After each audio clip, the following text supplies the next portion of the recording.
ফজরের আজান দিলে আমি জেলের ভিতর যে ছেলে থাকি সেখানে নামাজ আদায় করে নিলাম। আজ 92 দিন থেকে আমি নীলফামারী জেলে আছি। সকালে সূর্য যখন উঠবে, জেলে ডিউটিরত হাবিলদার আমার সেলে আসলো। শামীম, কেমন আছো? স্যার আলহামদুলিল্লাহ, আপনি কেমন আছেন? আমিও ভালো আছি। শোনো, তোমার তো কাল মাগরিবের পর ফাঁসি হবে। তোমার কি কোনো শেষ ইচ্ছা আছে?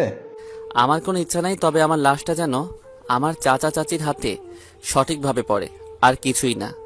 কেন, তোমার বাবা নাই? যদি থাকতো তাহলে তারা আমাকে দেখতে আসতো আর আপনিও দেখতেন। কেন, কি হয়েছে? আমি যখন ছোট ছিলাম তারা তখন মারা যায়। সরি বাবা। আরে, এসব বলতে হবে না। শোনো, আর একটা কথা, বিকালে জেলার স্যার, মংস অফিসার, শিক্ষা অফিসার, আরও অনেক বড় বড় সরকারি অফিসার আসবে তোমার সাথে কথা বলার জন্য। তৈরি থেকো। আচ্ছা স্যার। হাবিলদার চলে গেল।